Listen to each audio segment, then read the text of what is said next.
Good evening friends, welcome to Raj classes again. आज हम ethics के चैप्टर 1 वैल्यूज के तीसरे लेक्चर में एंटर कर चुके हैं। एक घंटे के 2 लेक्चर हमने पहले डिस्कस किए हैं। तो आइए थोड़ा सा रिकैप कर लेते हैं कि पहले 2 चैप्टर्स में हमने क्या क्या कवर किया था। आज हम शुरुआत करेंगे ह्यूमन वैल्यू से। कल थोड़ा सा ब्रीफ में मैंने बताया था कि ह्यूमन वैल्यूज क्या है। आज फिर हमसे यहीं से शुरू करेंगे। उससे पहले आज शुरू करें, थोड़ा सा रिकैप कर लेते हैं कि शुरुआत में हमने इसमें क्या समझा था।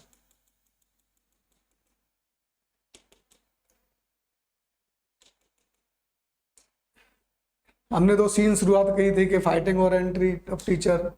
फिर हमने इंपॉर्टेंस ऑफ वैल्यू समझी थी सिलेबस और पीवाईक्यूज के पर्सपेक्टिव से। फिर हमने डिफरेंट ईयर के पीवाईक्यूज देखे थे।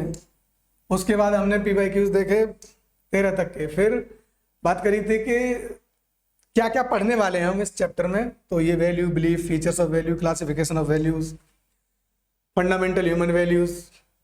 आज हम यहाँ से शुरू करेंगे। Lessons from the lifes and teaching, role from family, role of society, role of educational institutions, value, belief and what is important. फिर मतलब यहाँ से आगे बढ़ गए थे। इतनी चीजें हमने पढ़ ली हैं। आज हम टाइप्स ऑफ वैल्यू पढ़े। ह्यूमन वैल्यू से शुरू करेंगे कि ह्यूमन वैल्यूज क्या होती हैं और कितनी टाइप्स की होती हैं। डेफिनेशन पढ़ेंगे, एग्जांपल्स पढ़ेंगे, फिर उनमें डिफरेंट लीडर्स, रिफॉर्मर्स और एडमिनिस्ट्रेटर्स की वैल्यू अपन समझने की कोशिश करेंगे। डेफिनेशन क्या है ह्यूमन वैल्यूज की? Values which are universal, timeless, eternal and fundamentally good for human and society. अब समझते हैं थोड़ा सा एग्जाम्पल के थ्रू।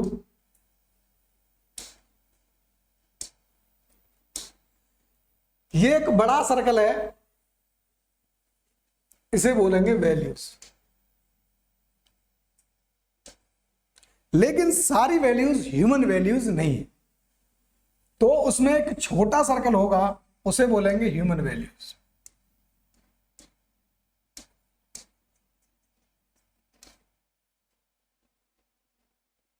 और ह्यूमन वैल्यूज में और छोटे छोटे गोले खींचते चले जाओगे। हिंदू वैल्यूज, इन्हीं में से छोटे छोटे गोले खींचते चले जाओ। मुस्लिम वैल्यूज, क्रिश्चियन वैल्यूज, डीआरडीओ की वैल्यूज, इसरो की वैल्यूज, किसी पर्टिकुलर पार्टी ए की वैल्यूज, किसी पर्टिकुलर पार्टी बी की वैल्यूज। इस तरह आप सेगमेंटाइज कर सकते हो। तो हमने देखा कि वैल्यूज जो है वो बड़ा यूनिवर्सल सेट है। उसमें सारी वैल्यूज ह्यूमन वैल्यूज नहीं होती हैं। जो ह्यूमन वैल्यूज होती हैं उनका क्या क्या फीचर है? ये टाइमलेस होनी चाहिए। टाइमलेस मतलब वक्त के हिसाब से ना बदले। जैसे पीस की जरूरत, सोसाइटी में पीस चाहिए, इसकी जरूरत जितनी स्टोन एज में रही होगी उतनी ही जरूरत आज भी है मॉडर्न एरा में, और उतनी ही एज पोस्ट मॉडर्न एरा में भी होगी। ये पोस्ट मॉडर्न एरा क्या है, सोशियोलॉजी की क्लास से मैं पढ़ाऊंगा। वहां मैं फेमिनिज्म तक पहुंच चुका हूं। उसका अगला लेक्चर पोस्ट मॉडर्निज्म का ही है। तो वहां मैं इसको एक्सप्लेन करूंगा कि what do you mean by post modernism and modernism, both will be defined there. अभी हल्की सी भाषा में समझ लो कि हम मॉडर्न एरा में जी रहे हैं। पोस्ट मॉडर्न एरा कहीं कहीं आ चुका है, कहीं कहीं आना बाकी है। जैसे यूएसए, यूरोप जैसी कंट्रीज में पोस्ट मॉडर्न एरा चल रहा है, और हमारी कंट्री में भी, मतलब डेवलपिंग कंट्रीज, हमारी कंट्री हुई, चाइना हुआ, पाकिस्तान हुआ, इस तरह की कंट्रीज में अभी लोग मॉडर्न एरा में जी रहे हैं। तो पीस की जरूरत स्टोन एज में भी है, मॉडर्न एज में भी है, मेडुअल एज में भी थी, फ्यूडलिज्म में भी थी, हर एरा में रही है। तो ये पीस, हार्मनी, डिग्निटी, रिस्पेक्ट, ये कुछ ऐसी वैल्यूज हैं, टॉलरेंस, कुछ ऐसी वैल्यूज हैं जो टाइमलेस है, इटर्नल है,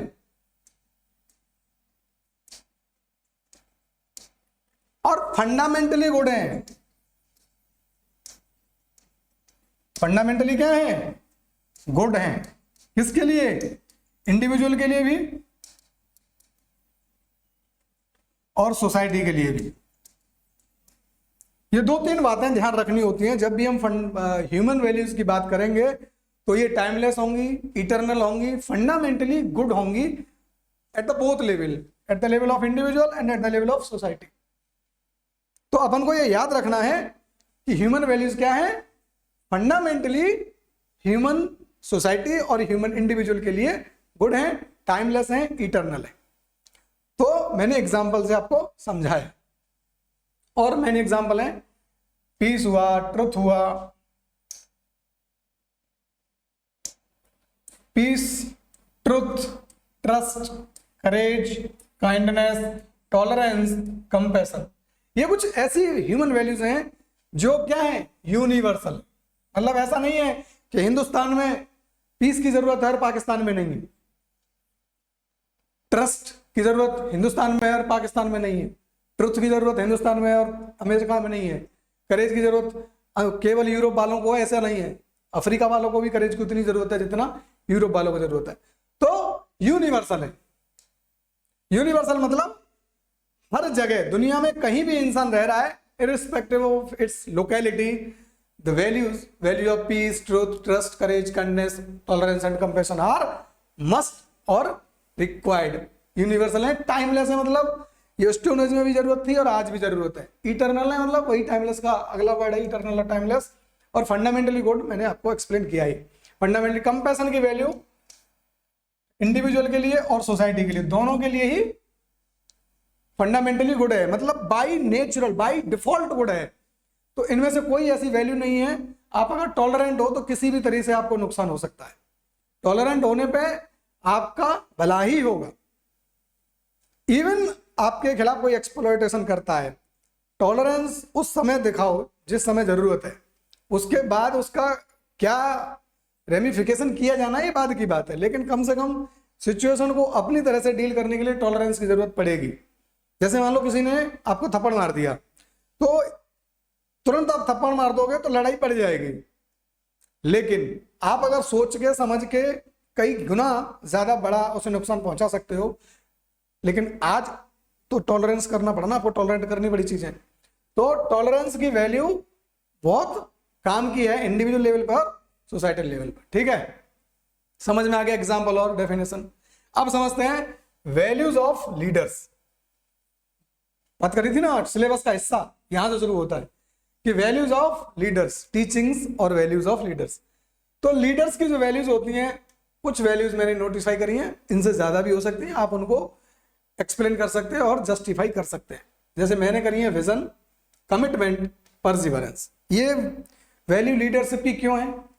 क्योंकि लीडर का काम क्या होता है? लीडर का काम क्या होता है? कोई लीडर है, लीडर का मेन काम है मासेस को मोबिलाइज करना, मासेस को मोबिलाइज करना। अब मासेस को मोबिलाइज करने के लिए क्या जरूरत है? आपके पास विजन होना चाहिए। मोदी जी जब आए थे तो उनके पास विजन था ना कि करप्शन फ्री इंडिया बनाएंगे, सस्ता पेट्रोल देंगे, 2 करोड़ रोजगार देंगे, विश्व गुरु बनाएंगे, हिंदू राष्ट्र बनाएंगे, मंदिर बनाएंगे, 370 हटाएंगे। ये विजन थे? विजन थे कि नहीं थे? विजन थे। ये बात अलग है कि कितने उसमें विजन पूरे हुए और कितने नहीं हुए, ये अलग बात है, लेकिन विजन उनके पास था। करप्शन फ्री इंडिया बनाने का था, 2 करोड़ रोजगार देने का था, राम मंदिर बनाने का था, 370 हटाने का था, वो दोनों पूरे हुए। करप्शन हटाने की दिशा में उन्होंने काम किया भी, नोटबंदी किया था नहीं किया था, डिमोनेटाइजेशन विफल हुआ बात अलग है, लेकिन उन्होंने कोशिश की करप्शन फ्री बनाने की, लेकिन वो का जो इंस्ट्रूमेंट अपनाया वो विफल रहा। टैक्स रिफॉर्म्स में जीएसटी लाए कि नहीं लाए? तो विजन लीडरशिप की पहली क्वालिटी, तो विजन होना बहुत जरूरी है। विजन के बाद अगर इस विजन को पूरा करना है तो क्या चाहिए? परसिवरेंस। क्या चाहिए? परसिवरेंस। 1-2 दिन में विजन पूरे नहीं होते, 1-2 4 साल में पूरे नहीं होते। जो विजन लेके चलते हैं वो साल नहीं गिनते, वर्ष नहीं गिनते, कितने ईयर्स उनको गुजर गए एक टारगेट की पीछा करते हुए, वो कभी नहीं गिनते। उनके दिमाग में परसिवरेंस मतलब विजन होता है, विजन को पूरा करता है आदमी परसिवरेंस प्लस डेडिकेशन से।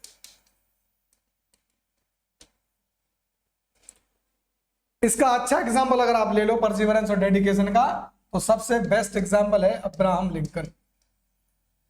उनकी नजर में एक विजन था अमेरिका को रेस फ्री कंट्री बनाने का, और उन्होंने इसके लिए परसिवरेंस और डेडिकेशन का विजन था रेशियल डिस्क्रिमिनेशन फ्री करने का यूएसए को। परसिवरेंस और डेडिकेशन दिखाया और प्रेसिडेंट बने और जो रिक्वायर्ड लॉ थे वो लेकर आए।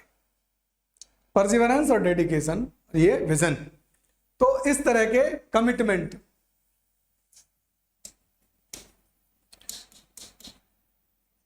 डेडिकेशन का दूसरा नाम है कमिटमेंट। अगर आप या कोई लीडर अगर विजन के प्रति कमिटेड नहीं है तो वो परसिवरेंस कैसे शो कर पाएगा? मतलब किसी को अगर मान लो आईएएस बनना है तो ये विजन हो गया, आईएएस बनना का सपना देखना, ये क्या है? विजन।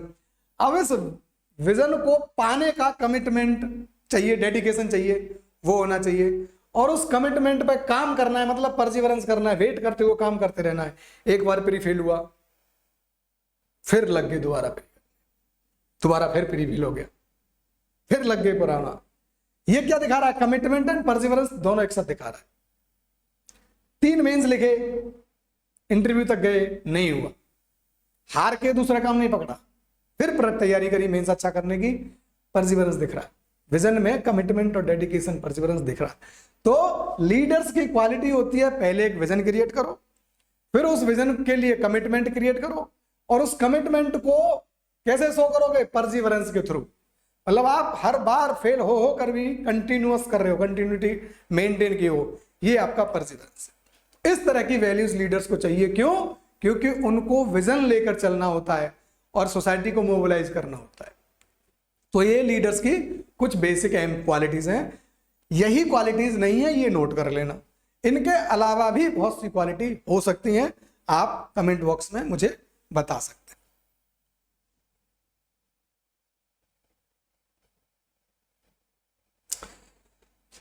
अब चलते हैं रिफॉर्मर्स पर। सोशल रिफॉर्मर्स की जो वैल्यूज होती हैं वो लीडर से क्वाइट डिफरेंट हो सकती हैं और कभी कभी सिमिलर भी हो सकती है, क्योंकि दोनों का काम लगभग सिमिलर टाइप का है अगर विजन को हटा दें। जैसे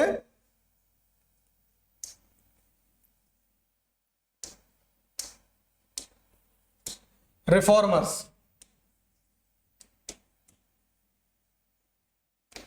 रिफॉर्मर्स का मेन मोटिव क्या होता है? रिफॉर्म्स। अगर उसे रिफॉर्म करना है, रिफॉर्म करना है मतलब एग्जिस्टिंग सिस्टम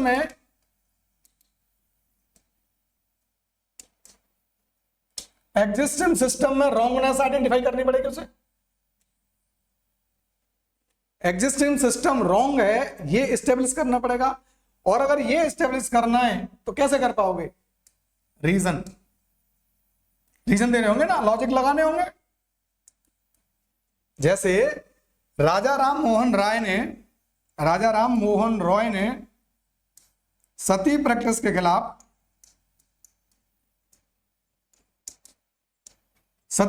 के खिलाफ एक रिफॉर्म मूवमेंट चलाया।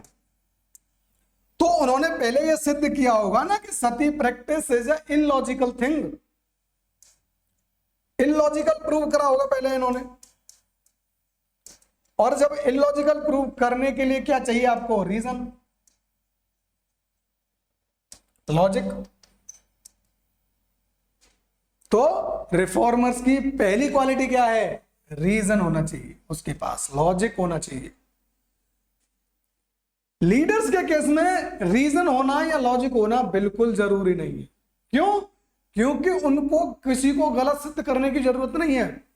उनकी जरूरत क्या है? लीडर्स की जरूरत क्या है? लीडर्स की जरूरत है मास मोबिलाइजेशन। अब मास मोबिलाइजेशन या तो इमोशन से हो सकता है या रीजन से हो सकता है। पर हिस्ट्री ये कहती है कि 99% केसेस में मास मोबिलाइजेशन इमोशन के बेस पे होता है, रीजन के बेस पे नहीं होता। चाहे वो हिटलर का केस हो, मुसोलिनी का केस हो, अकबर का केस हो, मोदी जी का केस हो, या कोई भी केस हो, इंदिरा गांधी जी का केस हो, राजीव गांधी जी का केस हो, पंडित जवाहरलाल नेहरू जी का केस हो, या महात्मा गांधी जी का केस हो, हर जगह क्या था? इमोशन डोमिनेंट था, इमोशन डोमिनेंट था। घुस के मारेंगे का डायलॉग जब आया पुलवामा अटैक के बाद, हमने कुछ किया था एयर स्ट्राइक वे स्ट्राइक, घुस के मारेंगे, 2019 के चुनाव में इस बात ने बहुत इंपैक्ट डाला। हम उनको लाएंगे जो राम को लाए हैं। ये क्या है? एक इमोशन है, इसमें कोई लॉजिक नहीं है ना? भारत को विश्व गुरु बनाना है, क्या है? लॉजिक नहीं है, इमोशन है। तो मास मोबिलाइजेशन ज्यादातर केस में कहां लागू होता है? ये इमोशंस पे लागू होता है। Mass mobilization most of the cases में इमोशन बेस्ड होता है, ना कि रीजन बेस्ड, क्योंकि जनता ज्यादा रीजन पे बात नहीं करती है ज्यादा उसे, क्योंकि जनता कब बनती है? अगर आप कहना चाहते हो कि कोई कम्युनिटी जनता है, तो वो जनता है क्यों? कभी सोचा है? जनता वो इसलिए है क्योंकि वो एक पैटर्न ऑफ बिहेवियर फॉलो करती है। पैटर्न ऑफ बिहेवियर मतलब उसकी थिंकिंग कलेक्टिव होती है, वो out of the box think नहीं कर सकता।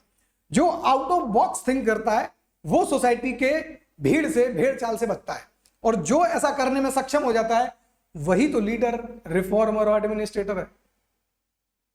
नहीं समझा? दुनिया में एक ऐसा इंसान बताइए जो लीडर बना हो, रिफॉर्मर बना हो, जिसने सोसाइटी की भेड़ चाल चली? नहीं, कोई नहीं होगा।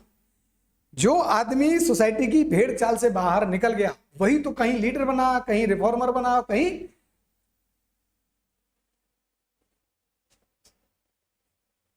राजा राम मोहन रॉय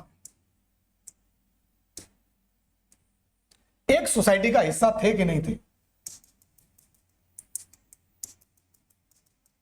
इस सोसाइटी का हिस्सा है। इस सोसाइटी में सती प्रैक्टिस चल रही है। सब लोग बोल रहे हैं होनी चाहिए, होनी चाहिए। एक आदमी आर निकला, बोला कि नहीं भाई ये नहीं होनी चाहिए। आउट ऑफ बॉक्स थिंकिंग जिस आदमी ने की वही बन गया क्या?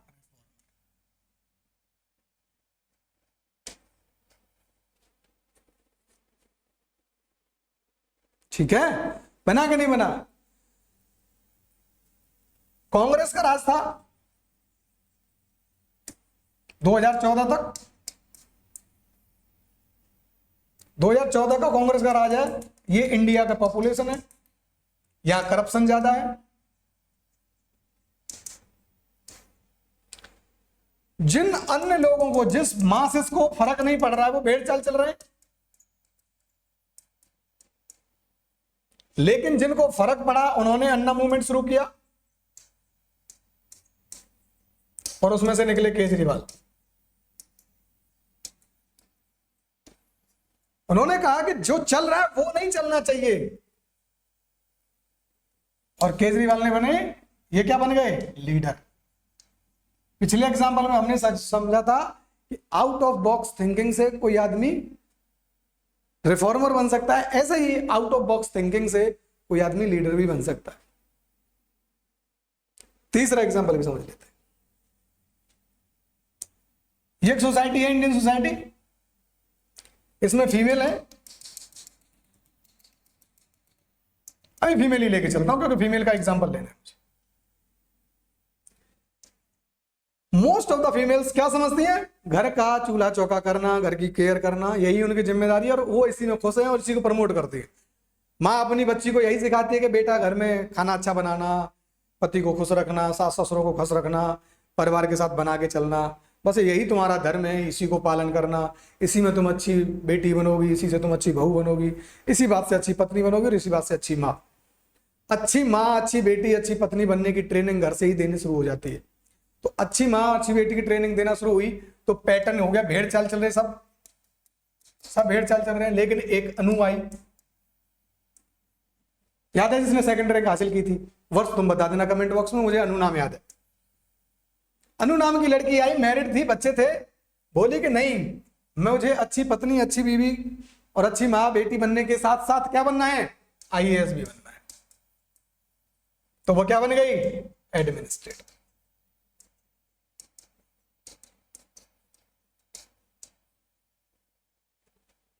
आउट ऑफ बॉक्स थिंकिंग करने वाले ही लीडर्स बनते हैं, रिफॉर्मर्स बनते हैं या एडमिनिस्ट्रेटर्स बनते हैं। लीडर्स का मतलब केवल पॉलिटिकल लीडर्स से कभी मत लेना।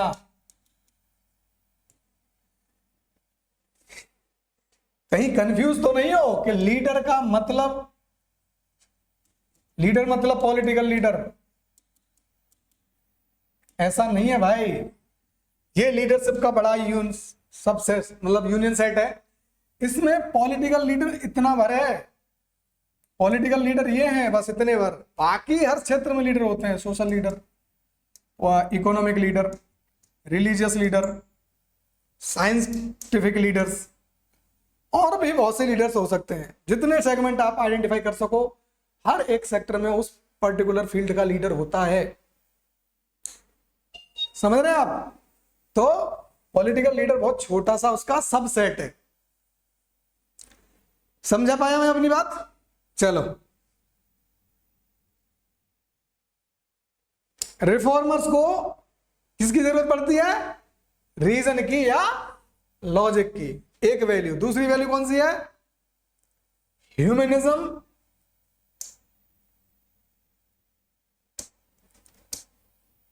हमने रीजन की बात कर ली। दूसरी बात ह्यूमनिज्म, इक्वेलिटी, कंटेंटमेंट। आगे समझते हैं। ये रिफॉर्मर है,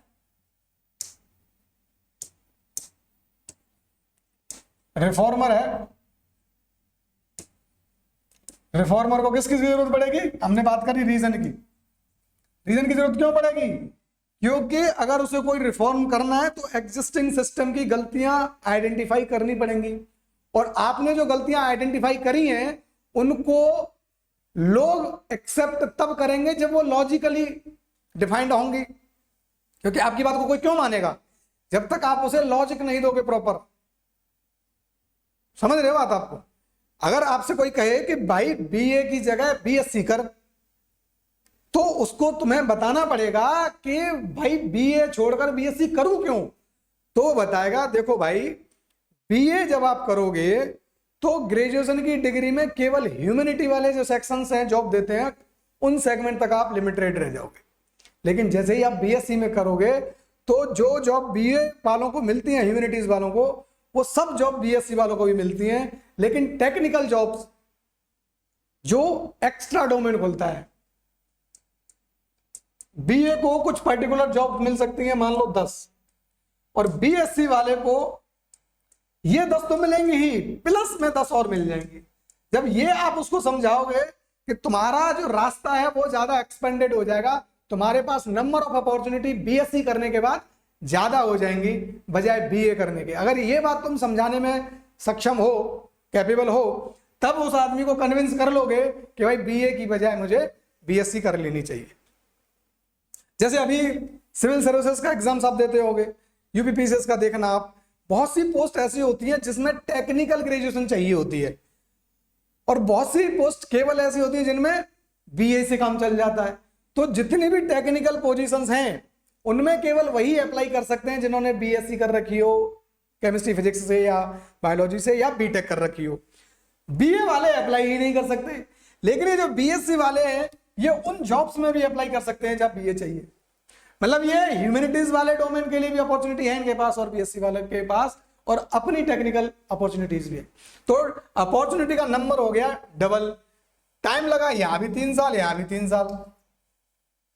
तो बताओ आप अपने क्लाइंट को, सामने वाले को कन्विंस कर पाओगे? क्यों? क्योंकि आपके पास रीजन है, लॉजिक है। तो लॉजिक से ही आप किसी को कन्विंस कर सकते। इसलिए हमने बात करी कि पहली बात होना चाहिए रीजन, दूसरा है ह्यूमनिज्म। रिफॉर्मर की दूसरी क्वालिटी है ह्यूमनिज्म, लीडर की नहीं है, ध्यान रखना। मैं एक्सप्लेन करूंगा कि क्यों ह्यूमनिज्म की जो क्वालिटी है वो केवल रिफॉर्मर्स में होती है, एडमिनिस्ट्रेटर्स या लीडर्स में ये इसेंशियल क्वालिटी नहीं है। हो सकती है, होनी चाहिए, लेकिन इसको आइडेंटिफाई नहीं कर सकते कि ह्यूमनिज्म लीडरशिप की क्वालिटी हो, ये जरूरी नहीं है। क्योंकि लीडरशिप का काम होता है मास मोबिलाइजेशन।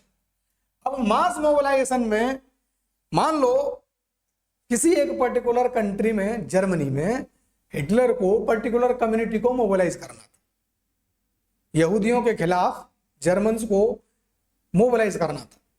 तो क्या वो ह्यूमनिज्म फॉलो करता? तो क्या वो पूरी प्रैक्टिस जिसने उसने करी, जो क्रिवलिटी करी, जीनोसाइड जो किया, वो कर पाता? नहीं कर पाता। तो ह्यूमनिज्म की क्वालिटी कहां है? रिफॉर्मर्स की। वो इसेंशियल क्वालिटी है जो किसी आदमी को रिफॉर्मर बनाती है। हालांकि ह्यूमनिज्म लीडरशिप में हो सकता है, होना भी चाहिए, लेकिन ये नहीं कह सकते कि humanity is a basic quality of leaders. It's a basic quality of reformers, social reformers. ठीक है, तो रिफॉर्मर्स जो होंगे उनकी क्वालिटी, उनकी वैल्यू क्या होगी? ह्यूमनिज्म की वैल्यू को फॉलो करेंगे, अदरवाइज वो रिफॉर्मर्स नहीं बन पाएंगे। तो दुनिया का कोई भी रिफॉर्मर, किसी भी रिलीजन का, किसी भी कंट्री का उठाओ, ऐसा कभी नहीं पाओगे जहां ह्यूमनिज्म ना हो। लेकिन मैं आपको लाखों लीडर गिना दूंगा जिनमें ह्यूमनिज्म के नाम की कोई चीज नहीं थी, चाहे वो हिंदुस्तान हो, पाकिस्तान हो, बांग्लादेश हो। कम्युनल मोबिलाइजेशन के पीछे जो लीडर्स रोल मतलब प्ले कर रहे हैं, करते थे, जो भी, उनमें आप देखोगे कि ह्यूमनिज्म नाम की चिड़िया नहीं है। अगर वो ह्यूमनिज्म फॉलो करते तो उनको क्या करना पड़ता? Equal treatment. ह्यूमनिज्म क्या चाहता है? Equal treatment to all human, irrespective of क्या? whatever you want, gender, race, religion, reason, whatever you want, you can mention here. Maharashtra में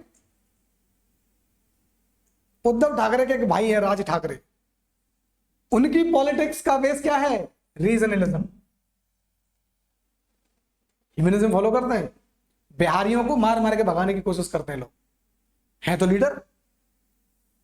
तो लीडर होने का मतलब ये नहीं है कि ह्यूमनिज्म हो, हालांकि उम्मीद करी जाती है कि हर लीडर में ह्यूमनिज्म हो, बट जब बात आती है कि क्या ह्यूमनिज्म की वैल्यू, लीडर की वैल्यू इसेंशियल है, नहीं, तब नहीं। असुद्दीन ओवैसी ये क्या करते हैं? रिलीजियस पॉलिटिक्स खेलते हैं।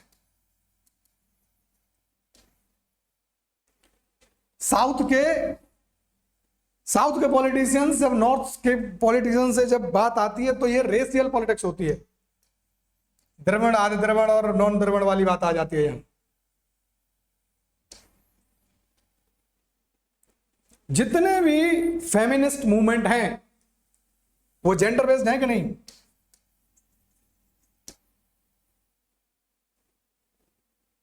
लेकिन रिफॉर्मर जो होता है वो इन सब बातों को ध्यान नहीं रखता कि क्या जेंडर, क्या रेस, क्या रिलीजन, क्या रीजन। वो क्या देखेगा? All human are equal and should be treated equally. अब आप कोई भी रिफॉर्मर उठा लो जिसमें यह बता पाओ कि इसमें ह्यूमनिज्म नहीं है, नहीं हो सकता। अगर ऐसा है तो उसे लीडर कह सकते हैं, रिफॉर्मर नहीं।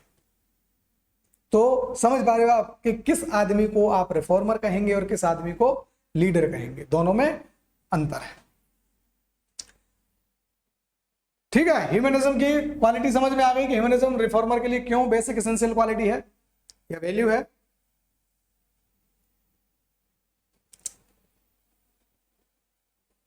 रीजन हमने क्या क्या समझा?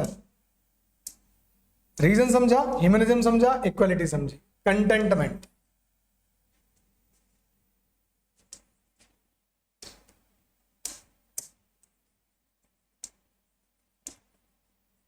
कंटेंटमेंट, ये लीडर की क्वालिटी नहीं हो सकती। कोई भी लीडर कंटेंटमेंट लेकर, कंटेंटमेंट की वैल्यू को फॉलो करके नहीं चल सकता। क्यों? क्योंकि लीडरशिप की पहली क्वालिटी क्या है? विजन।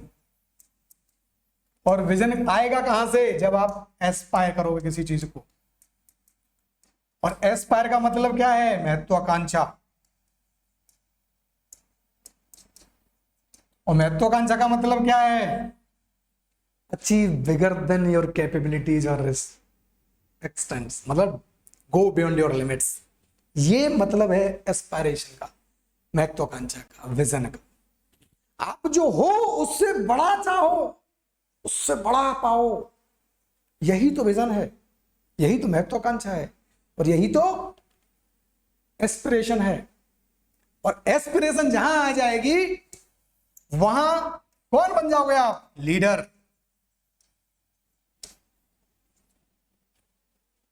कॉर्पोरेट वर्ल्ड में लीडर देखे होंगे, वॉरेन बफेट टाइप के, बिल गेट्स टाइप के, ये अभी जो ट्विटर खरीदा इसने, एलन मस्क टाइप के, अंबानी टाइप के, अडानी टाइप के, टाटा टाइप के लोग, ये क्या है? लीडर्स हैं अपने अपने फील्ड के। क्रिकेट में बहुत से नाम आएंगे आपके, लीडर्स हैं वो अपने फील्ड के, डोमेन के। क्यों? क्योंकि उन्हें लगता है कि 100 सेंचुरी काफी नहीं है, 200 सेंचुरी मारो।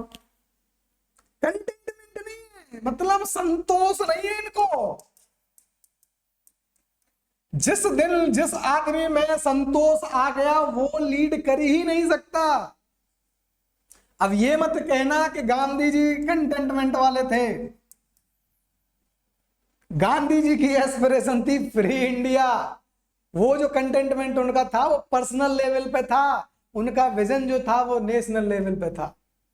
मतलब अपन गांधी जी एक धोती में काम चलाते थे, तो वो उनका कंटेंटमेंट पर्सनल लेवल पर है, विजन लेवल पर नहीं। गांधी जी लीडर हैं। लीडर कहां है? सोसाइटल कैरेक्टर में, सोशल कैरेक्टर में जब वो आते हैं तो वो लीडर हैं। लेकिन रिफॉर्मर जो होता है, जो रिफॉर्मर होता है वो अपने पर्सनल आउटलुक और सोशल आउटलुक दोनों में कंटेंटमेंट फॉलो करेगा। किसी भी सोशल रिफॉर्मर की आपने फॉर्च्यूनर नहीं देखी होगी, बंगले नहीं देखे होंगे,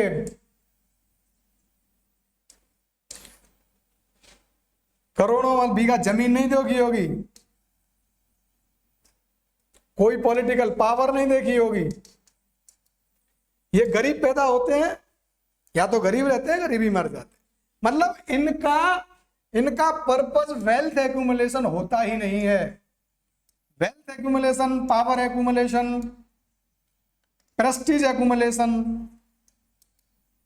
ये इन सब का गोल ही नहीं होता। इनका गोल होता है फकीरी। नाम याद रखो, कबीर है कि नहीं? रिफॉर्मर कोई संपत्ति नहीं भाई, जहां से उठे वहीं से चल दिए और वहीं से अपनी कहानी लिखना शुरू। तुलसी, उन्होंने अपनी ही किताबों में लिखा है, मांगे कि खेवो मस्जिद पे सोएवो, लेवो कहवो कि न देवो को दो। तुलसी ने साफ लिखा है, मांग के खेवो मतलब मांग के खाना, मस्जिद को सोवो, मस्जिद को सोवो मतलब मस्जिद पे सोना, लेवो को एक न देवो को दो। किसको बोली थी ये बात? उस समय के सो कॉल्ड पंडितों को बोली थी इन्होंने ये बात। पंडितों ने इनको धमकी दी थी कि भाई तुम कम्युनल हार्मनी की बात करते हो, सोसाइटी की बात करते हो, इक्वलिटी की बात करते हो, ये हिंदुइज्म को सड़ा रहा है, खराब कर रहा है, हिंदुइज्म को सेपरेट नहीं रहने दे रहा है मुस्लिमों से। तब बोला था इन्होंने कि भाई मैं मांग के खाता हूं, मस्जिद पे सोता हूं। तो क्या रहे होंगे? इनके दिमाग में केवल सोशल रिफॉर्म था, वेल्थ एक्यूमुलेशन नहीं था। रविदास, बाबा साहब भीमराव अंबेडकर, महात्मा गांधी,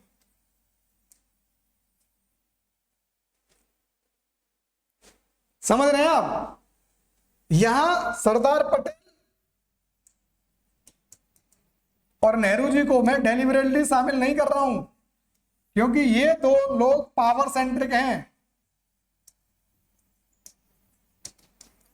पावर सेंट्रिक आदमी लीडर हो सकता है, रिफॉर्मर नहीं। हालांकि इन दोनों में रिफॉर्मर क्वालिटी भी थी, बट वो डोमिनेंट क्वालिटी नहीं थी। और जब तक कोई क्वालिटी डोमिनेंट क्वालिटी नहीं बनती, तब तक उस इंडिविजुअल को किसी पर्टिकुलर कैटेगरी में आइडेंटिफाई नहीं किया जा सकता। तो डोमिनेंट जीन पढ़ा होगा, बायोलॉजी पढ़ते होगे, तो जो जीन डोमिनेंट हो जाता है उसके लक्षण उसमें ज्यादा दिखाई देते हैं।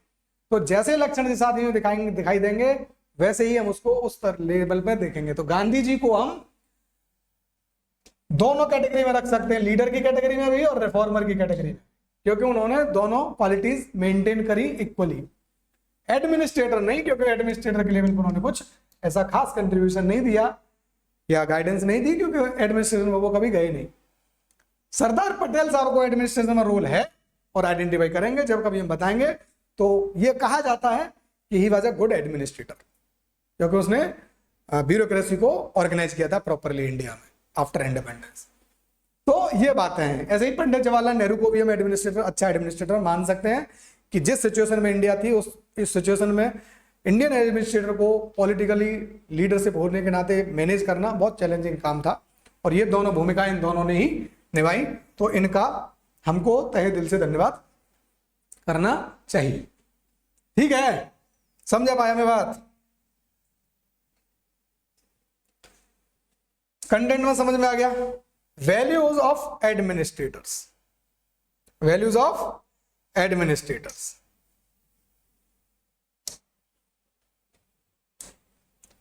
एडमिनिस्ट्रेटर्स की वैल्यू क्या है?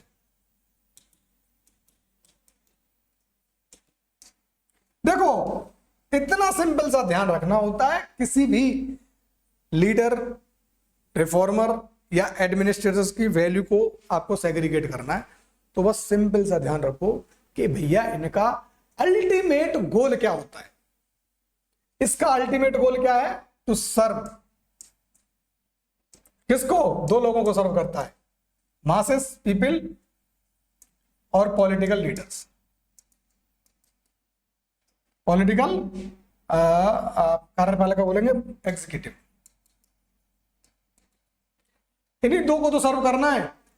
हालांकि करना इनको सर्व अल्टीमेटली, लेकिन इनके इशारों पे करना है। ऐसे लिखें तो ज्यादा बेहतर। इनका काम है सर्व करना, किनको? पीपल को। अब पीपल को सर्व करने के लिए गाइडेंस कहां से चाहिए, ऑर्डर कहां से चाहिए? इससे। ये इसको ऑर्डर करेगी, इसको ऑर्डर करेगी, फिर ये सर्व करेगी। मतलब पॉलिटिकल एग्जीक्यूटिव एडमिनिस्ट्रेटर को क्या करेगा? भैया ये करो, फिर ये इसको सर्व करेगा। जैसे मोदी जी आए, मोदी जी ने आगे बोला कि भैया पीएम जनधन योजना लागू करनी है।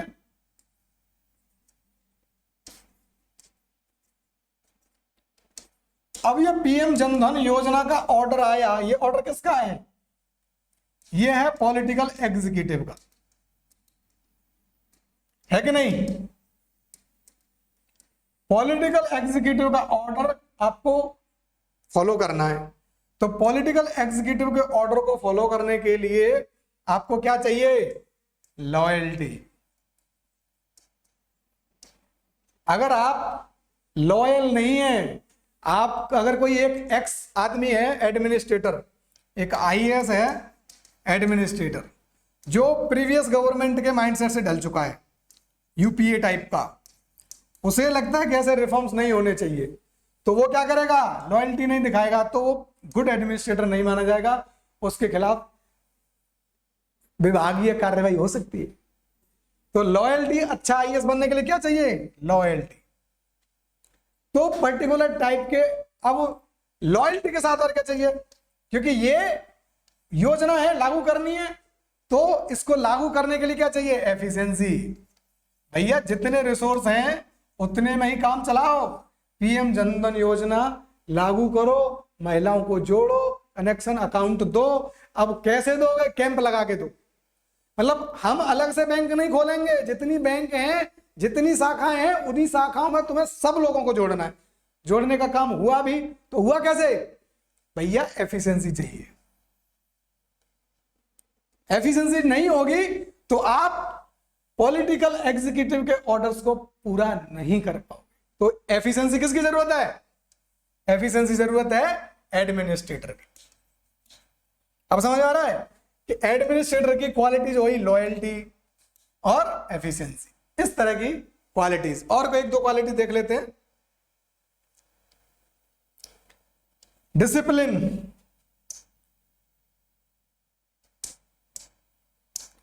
डिसिप्लिन, लॉफुलनेस, लॉयल्टी हमने बात कर ली, एफिशिएंसी की बात कर ली। ये तीन और चीज देख लेते, non discrimination, discipline and lawfulness. Discrimination, non discrimination, discipline, ये दोनों क्वालिटी किसकी जरूरत है? और एक है लॉफुलनेस, लॉफुलनेस। ये तीनों क्वालिटी किसके लिए जरूरी है? एडमिनिस्ट्रेटर के। क्यों? मान लो आपको राशन बांटने की जो स्कीम है वो आपको एग्जीक्यूट करनी है डिस्ट्रिक्ट लेवल, और आपके दिमाग में कास्टिज्म है, रिलीजन है, या रीजन है, या जेंडर है, या एज है। अगर किसी भी लेवल पे आप डिस्क्रिमिनेटरी या क्या बोलते हैं उसको, प्री कंसीव्ड नोशन, प्रेजुडिसनेस रखते हैं, तो आप पॉलिसी का फेयरली एग्जीक्यूशन नहीं कर पाएंगे। इसलिए बोला जाता है कि एडमिनिस्ट्रेटर को क्या होना चाहिए? नॉन डिस्क्रिमिनेटरी, किसी के खिलाफ उसको डिस्क्रिमिनेशन नहीं करना। लेकिन लीडर के लिए जरूरी नहीं है कि वो नॉन डिस्क्रिमिनेटरी हो, उसे डिस्क्रिमिनेट करना पड़ेगा। अगर उसे अपनी कम्युनिटी को मोबिलाइज करना है तो दूसरी कम्युनिटी से डिस्क्रिमिनेट करना पड़ेगा। ऐसे ही डिसिप्लिन, रिफॉर्मर के लिए कोई ऑफिस टाइम नहीं होता, लीडर्स के लिए भी कोई ऑफिस टाइम नहीं होता 9 से 6, लेकिन आईएएस के लिए पंचिंग आउट पंचिंग इन का मामला होता है। जितने भी पब्लिक सर्वेंट्स हैं, आईएएस, आईपीएस और मिनिस्ट्रीज में जो होते हैं सेक्रेटरी लेवल पे, इनका कार्ड होता है आइडेंटिटी कार्ड। इनका पंचिंग आउट पंचिंग इन होता है कि टाइम से आएंगे, टाइम से जाएंगे। तो डिसिप्लिन बहुत जरूरी है। ड्रेस कोड होता है, आपने देखा होगा प्रधानमंत्री के आसपास जो गार्ड होते हैं उनका एक पर्टिकुलर ड्रेस टाइप होता है, जो सेक्रेटरी होते हैं उनका एक पर्टिकुलर ड्रेस टाइप होता है, सचिवालय में जो काम करते हैं उनका एक पर्टिकुलर ड्रेस टाइप होता है। तो हर एक लेवल पे वो डिसिप्लिन फॉलो होता है। मुझे ये भी सुनाई आया था कि आईएएस की ट्रेनिंग होती है लवासना में, मसूरी में, वहां हर काम का ड्रेसिंग पैटर्न और हैबिट पहले से बताई जाती है। मेरे साथ के कुछ लोग ट्रेनिंग पे गए तो उनको एक ऑर्डर आता है स्पेशली कि इस क्वालिटी के, इस कंपनी के फीतेदार जूते चाहिए। वो काले जूतों से काम नहीं चलाते, वो साफ लिखते हैं कि लेदर के हों, फीतेदार हों और ऑफिशियल हों। ये कहां से आता है? डिसिप्लिन। यही हर लेवल पे डिसिप्लिन उनको फॉलो करना होता है। लेकिन डिसिप्लिन फॉलो करना में तो रिफॉर्मर की जरूरत है और ना ही किसकी जरूरत है? लीडर की। क्योंकि अगर वो डिसिप्लिन में बंध गए तो विजनरी नहीं हो पाएंगे, वो आउट ऑफ बॉक्स थिंक नहीं कर पाएंगे। एडमिनिस्ट्रेटर से आउट ऑफ बॉक्स थिंक करने की उम्मीद कम रहती है, उनको पॉलिटिकल एग्जीक्यूटिव के ऑर्डर्स को फॉलो करना होता है। इसलिए उनके लिए डिसिप्लिन बहुत जरूरी है। अगर डिसिप्लिन नहीं होगा तो एक आईएएस अफसर कुछ अपनी मर्जी से चल रहा है, एक जाएगा सन में और दूसरा जाएगा वन में, और एक सन में और एक वन में गए, एक जिले में 3 आईएएस हैं डिफरेंट पोस्ट पर, तो मामला हो जाएगा गड़बड़। तो सबके लिए रूल है, रूल बुक बनती है और रूल बुक इनको फॉलो करनी होती है। जब पर्टिकुलर सेट ऑफ नॉर्म्स आपको फॉलो करने होंगे तो आपको डिसिप्लिन होना पड़ेगा। लेकिन लीडर्स और रिफॉर्मर्स किसी सेट ऑफ नॉर्म्स पे नहीं चल सकते। अगर ऐसा हुआ तो वो न लीडर बचेगा और न रिफॉर्मर। एडमिनिस्ट्रेटर होने की क्वालिटी है follow the line of order, जो लिखा है वो फॉलो कर भाई। अगर पॉलिटिकल एग्जीक्यूटिव ने लिख दिया कि 25 साल से 30 साल के आदमी को ही छात्रवृत्ति दे सकते हैं, तो मतलब इतने को ही दे सकते हैं, आप 31 को भी नहीं दे सकते और आप 24 को भी नहीं दे सकते। और अगर किया एडमिनिस्ट्रेटर होने के नाते, तो आपका क्या होगा, विभागीय कार्रवाई, डिपार्टमेंटल एक्शन, नाप दिए जाओगे। तो आपके पास ज्यादा आउट ऑफ बॉक्स थिंक करने की कैपेबिलिटी होती नहीं है। ऐसे लॉफुलनेस, लॉफुलनेस का मतलब है कि लॉ को फॉलो करने की आदत या लॉ को फॉलो करने की जरूरत, यह केवल एडमिनिस्ट्रेटर की क्वालिटी है। लॉफुलनेस, लॉफुलनेस मतलब फॉलो द लॉ।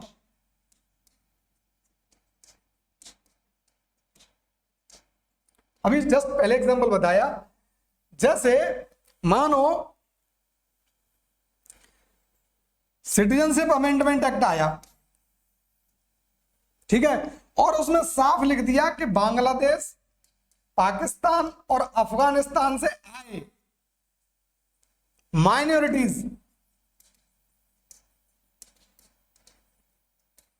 इन्हीं लोगों को, पाकिस्तान, अफगानिस्तान, केवल ये 3 देश हैं, लॉ में साफ लिखा है कि केवल इन 3 देशों से आए माइनॉरिटीज लोगों को सिटीजनशिप में कुछ छूट दी जाएगी शर्तों में। तो ये फिक्स है एडमिनिस्ट्रेटर के लिए कि जब वो सिटीजनशिप देने के समय छूट दे रहा हो, तो वो ये 3 देशों से आने वाले माइनॉरिटी हो। वो ये नहीं ले सकता कि बांग्लादेश से सटता हुआ भूटान है, तो भूटान का कोई माइनॉरिटी आ गया और हमने उसे छूट दे दी, ऐसा नहीं दे सकता। और अगर ऐसा दिया तो ये उसकी एडमिनिस्ट्रेटिव क्वालिटी नहीं है, उसके खिलाफ एक्शन हो सकता है। समझ में आ रहा है लॉफुलनेस की क्यों जरूरत है? क्योंकि लॉ क्या होगा, लॉ क्या होगा, ये काम डिसाइड करना किसका है? पॉलिटिकल एग्जीक्यूटिव का, पॉलिटिक्स का। पॉलिटिक्स लेजिस्लेचर या एग्जीक्यूटिव, ये दोनों मिलकर डिसाइड करती हैं। ऊपर मिलाओगे तो जुडिशरी इस पे फाइनल मोहर लगाती है, नल एंड वॉइड ना करती। अगर इन तीनों से पास होके आ गया एक्स के फॉर्म में, तो you have to follow the law, you don't have any chance in any case to bypass this law. और अगर ऐसा करते हो तो आपके खिलाफ होगी कार्रवाई। तो लॉफुलनेस किसके लिए जरूरी है? केवल एडमिनिस्ट्रेटर के लिए। अब रिफॉर्मर के लिए और लीडर के लिए क्यों जरूरी नहीं है? ये लॉफुलनेस की क्वालिटी है। अब ये लॉफुलनेस की क्वालिटी हमने बोला कि एडमिनिस्ट्रेटर के लिए तो जरूरी है, यहां एसेंशियल है, लेकिन लीडरशिप के लिए और रिफॉर्मर के लिए यह बिल्कुल भी जरूरी नहीं है। क्यों? क्योंकि अगर लीडर और रिफॉर्मर लॉफुलनेस फॉलो होने लगा तो ना तो वो अपने विजन को फॉलो कर पाएगा लीडर, ये अपने विजन को फॉलो नहीं कर सकता और ये रिफॉर्म नहीं ला सकता। एग्जाम्पल से समझ लेते हैं। एक लीडर है,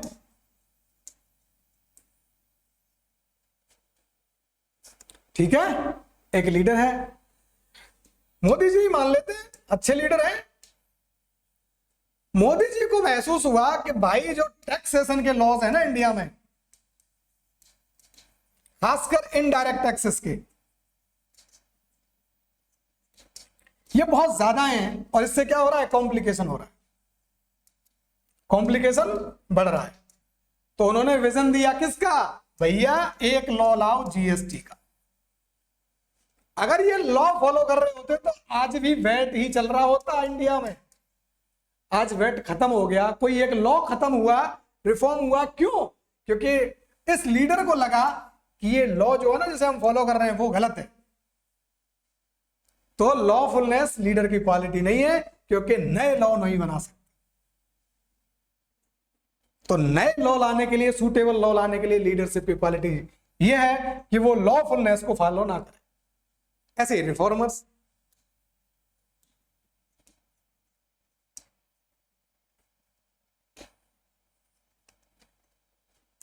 जितने भी रिफॉर्मर्स हैं, कोई भी लॉ अबाइडिंग नहीं है। अगर रिफॉर्मर ही लॉ अबाइडिंग हो गया तो रिफॉर्म आएगा कैसे? क्योंकि रिफॉर्मर की पहली डिमांड क्या होती है भैया? चेंज। चेंज किसको? एग्जिस्टिंग सिस्टम को। और एग्जिस्टिंग सिस्टम में इंक्लूडेड है लॉ। उस हर चीज पे सवाल उठाओ जो गलत नजर आती है, रैशनैलिटी नहीं है, रैशनैलिटी फॉलो नहीं करती।